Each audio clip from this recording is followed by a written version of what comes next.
Effectivement, le sujet, c'est qu'à peu près tout le monde s'est rendu compte qu'il y avait un gros mouvement et que, étonnamment, les taux de bourse avaient augmenté un petit peu partout.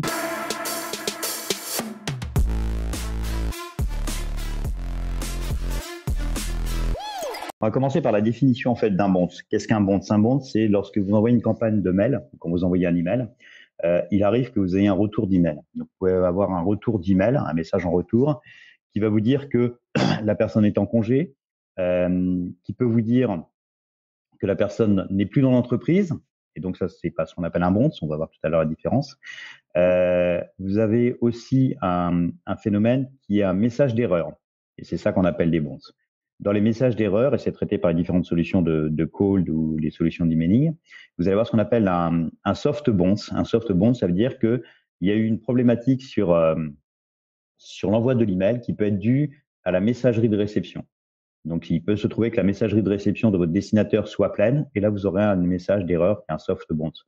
Il peut arriver qu'il y ait des problèmes de communication entre les boîtes mail, qu'on voit pas tellement quand on écrit habituellement, parce que tout ceci est assez bien géré, mais très souvent, vous envoyez des emails, on envoie des emails, et en fait, l'email n'arrive pas instantanément parce qu'il y a plein d'intermédiaires au milieu, et donc, il arrive parfois qu'un serveur ne marche pas bien sur le trajet, etc., etc. Donc, c'est ce qu'on appelle un soft bounce. La grande particularité sur un soft bounce quand on envoie un email, c'est que en général, effectivement, on va avoir le message va être retraité automatiquement. Ça va être re-shooté un peu plus tard, quelques heures après. Ça peut être re-shooté le lendemain. Donc, selon les règles et des solutions, ça va renvoyer automatiquement à plusieurs reprises le message à des horaires et des jours différents. On a l'autre cas de figure qui est le hard bounce. Le hard bounce, ça veut dire que le message est refusé en face, et, enfin plus exactement, est renvoyé en face parce que l'adresse email n'est pas la bonne. Et donc, il y a deux cas de figure. Soit l'adresse email est fausse, parce qu'il y a une erreur lorsque vous avez recherché l'email, lorsque vous l'avez créé ou lorsque vous l'avez saisi, ou lorsque vous avez une solution qui recherche un email et qui n'a pas trouvé le bon. Soit, effectivement, la personne n'est plus dans l'entreprise. Et donc, on a deux cas de figure dans la personne n'est plus dans l'entreprise. C'est soit, effectivement, l'entreprise a désactivé la boîte mail, et donc là, vous allez recevoir un hard bounce. Donc, la personne a changé d'entreprise. Ça, en général, c'est rarement fait dans le mois. Hein. C'est un peu plus long du départ de la personne. Et vous avez l'autre message de changement. C'est là un message qui est juste une réponse comme les messages d'absence qui veut dire que Pierre de Bouygues n'est plus dans l'entreprise. Et donc ça, c'est un message écrit. C'est pas considéré. C'est pas un bounce. C'est pas ce qu'on appelle un bounce au sens informatique et au sens email. Et on a quelque chose qui est le refuse, le reject en fait. C'est-à-dire que vous avez envoyé l'email et celui-ci a été rejeté. Et c'est là où les choses ont changé. C'est-à-dire que ça arrivait ponctuellement avant que votre envoi d'email soit rejeté, des tas de règles à ça, etc. Parce que c'était détecté comme un email non sollicité.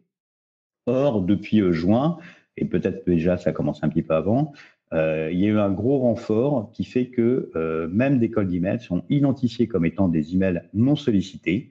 Et pour certaines entreprises et pour certaines entreprises qui utilisent certaines solutions, et qui ont déterminé que les règles étaient strictes, à ce moment-là, votre email va être rejeté. Donc, ça ne veut pas du tout dire que l'adresse email n'est pas bonne, ça veut dire que vous avez été identifié comme étant un émetteur d'email non sollicité, et donc, ça va rejeter votre email. C'est ça qui a changé, c'est la manière dont c'est détecté.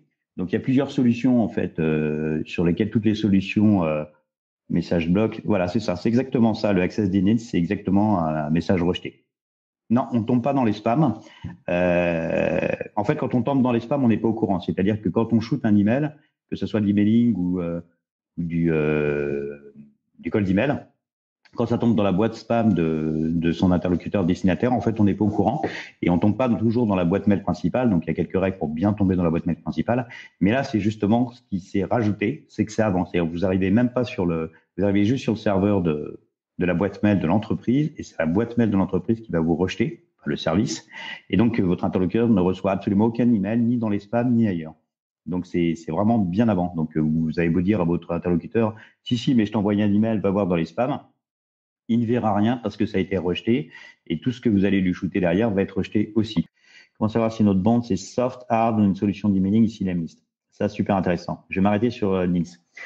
En fait, c'est un peu mon sujet, c'est un peu ce qui m'a fait réagir, c'est-à-dire qu'en gros, tu vas les solutions d'email, Lemlist ou autres, hein, vont t'indiquer ton taux de bounce. Et dans ton taux de bounce, tu vas avoir plusieurs choses. Tu vas avoir les hard bounce et tu vas avoir les reject bounce. Aujourd'hui, ils n'ont pas encore eu le temps d'adapter. Moi, je suis plutôt confiant sur le fait que QuickMail, Reply, Mixmax, Lemlist, Woodpecker, à un moment donné, vont faire le distinguo en fait dans tes bounce entre les reject, tes reject et les emails qui sont des hard bounce.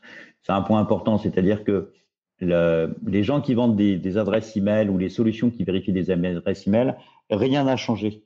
Il n'y a absolument rien qui a changé. Ils ont les mêmes taux, les mêmes résultats. Ils ont le même taux de hard bounce, etc. C'est la même chose. Ce qui a vraiment changé, c'est le reject. C'est-à-dire que votre email est identifié comme étant un email spammer, en tout cas suspicion, et des solutions en face maintenant les bloquent et vous réjectent.